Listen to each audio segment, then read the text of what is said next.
Hi, I'm Matt from Versa, and this is another Matt's Chat. This is going to be a bit of a rebuttal video. Rhyme Signatures, a couple of weeks ago, Ian on his channel put up a video just tearing into the Dream Theater album, The Astonishing, and dumping all over it and saying it was terrible. And I took issue with that because I love The Astonishing. This is a great album, and so I wanted to talk a little bit about it and a little bit why I love it. With a few caveats up front. One, if something just doesn't work for you emotionally, it just doesn't work for you. And that's okay. And it's not a logic and reason thing. And I'm not going to be able to come in here and tell you, these are all the reasons why you're wrong. And this is why this is a great album. And all of a sudden, Ian's going to listen to it again and love it. Like, that's not going to happen. That's okay. People are allowed to like what they like and dislike what they dislike. And this album is not perfect. It has problems. But I want to defend it against the charge that it's a bad album, because I think it's a good album. I think it has a lot of redeeming qualities. I think it has a lot of things that are worthwhile, and it's worth listening to. And so I am going to offer my perspective on why The Astonishing is good, actually. First caveats, things that I will admit, the album has some problems. Or not necessarily problems, but the album has some reasons why I understand why some people don't like it. The first being the length. It's 2 hours long. It's 2 hour-long acts. Most double albums are 45 minutes a disc. This one's an hour a disc. It's a lot to listen to. I think it actually might even be a little bit more than 2 hours long. That's a lot. The stories, it's a silly story. There's no way around it. It's silly.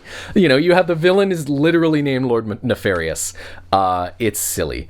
And that's okay. I like that it's silly, and I think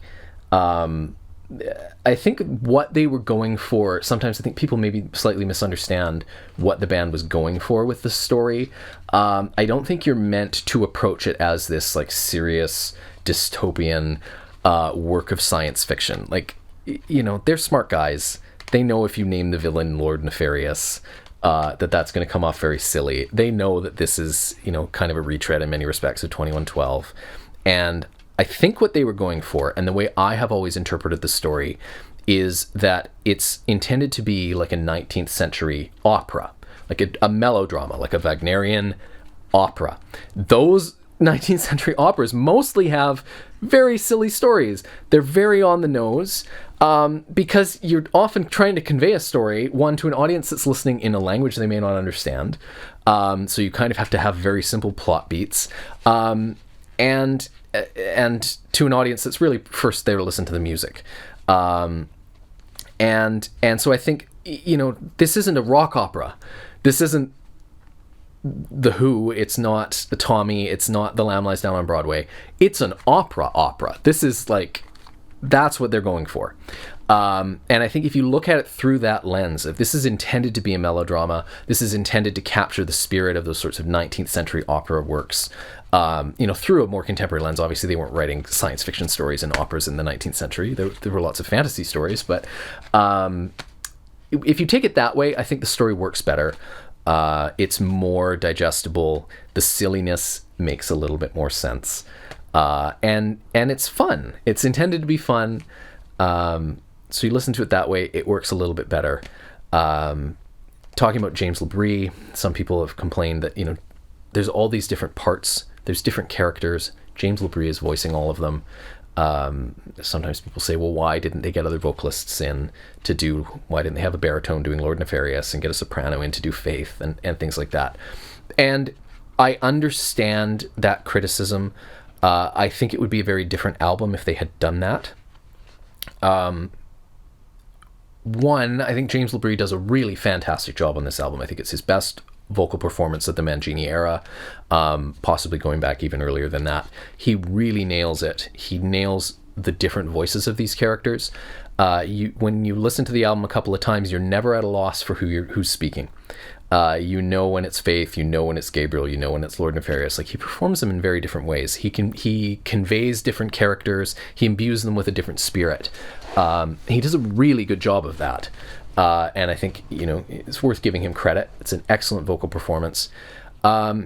And it is a Dream Theater album, and he's the singer of Dream Theater.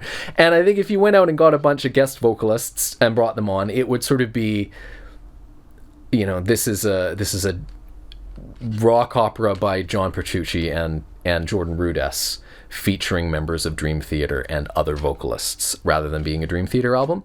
And maybe it would have been better if they had approached it that way. Maybe it wouldn't have been, but I think James LaBrie deserves his flowers. He does a very good job on this album. The music on the album, I think, is really strong. I know some people criticize it for not getting quite as heavy as some other Dream Theater stuff. It sort of leaves a lot of the progressive metal at the door. It's more of a progressive rock album than a progressive metal album. For me, that was great because this was my entry point into Dream Theater. I hadn't been a fan. I had listened to a little bit of Dream Theater. It had never really connected with me. And then when this album came out, I read a little bit about it. I thought that just sounds so ridiculous, so ambitious, so over the top. I have to check this out. And I really fell in love with it. And I know that does color my opinion a little bit. Everybody's first album for the artist that an artist that they end up falling in love with, often, this isn't my favorite Dream Theater album, but it's up there. And part of that is because it was my introduction to the band. So, I admit that colors my perspective a little bit, but musically, there's so many beautiful moments, and Ian singled out a moment and kind of dumped on it in his review, and I went, what? It's this moment at the end of the first act where it goes, finally I can reveal how music makes me feel, da da da da da da da da. And I love that. That moment is so great. Every time I hear that, I'm like, yes, music is great. Music makes me feel great too. And that's ultimately what this album is about. It's a ridiculous melodrama. It's all these silly sci-fi trappings, but at the core of it, it's a story about how music is great. And music can make you happy, and music can change the world. And I think that's a great message. That's something I like to hear. That's something I believe. And I can get behind, and I do think, progressive rock artists sometimes get in this trap with fans, and I know that Steven Wilson has talked about this a little bit and has been subject to it a lot in the last few years, where fans say, well, you're progressive and you should be doing different things and you should be pushing the envelope and trying new things and going new places, but not too much. If you go too far, we're going to get mad that you're not as good as you used to be, and complain that it's not like it used to be. I think Dream Theater got a lot of that criticism with this album because this album is quite different. It's very ambitious. It's very different from the last couple of albums before it. And they kind of went back into a holding pattern with the couple of albums that came after this. They're good albums, but they're very Dream Theater's kind of standard template Dream Theater albums. And this is very different. And I think it's worth applauding that, even if you don't think the attempt was wholly successful. Trying to do a big sprawling 2-hour opera about the transformative power of music is a big swing. And I think it's worth giving kudos to the band for taking such a big swing, because it takes guts to do that. And obviously, it didn't work for everybody. It was a big risk. But there's a lot of really fun music on this. There's some great tunes, and they're all throughout the album. It starts with some strong songs. There's strong songs in the middle. It ends. One of the last songs is the single "Our New World," which I think is just one of the catchiest and most kind of sing-along-y Dream Theater songs. It's great fun. So yeah, approach it as an opera and not as a Dream Theater album. Approach it as this big sprawling melodrama that's paying homage to silly early sci-fi stories and silly opera melodramas, but there's no cynicism to this. The message at its core is really genuine. You get the sense they really believe in the story they're telling, even though it's silly. They want to convey a story about the transformative power of music. And I think that's something to celebrate. I think that's something to love. I love this album. And I hope that if you have heard this album, maybe dismissed it because it's silly or it's too long or it's not heavy enough, give it another listen. There's a lot to like here. And I think it's not deserving of as much of the criticism that it gets. Although, as I said, I certainly understand why it is not the right album for some people. So those are my thoughts on the Astonishing.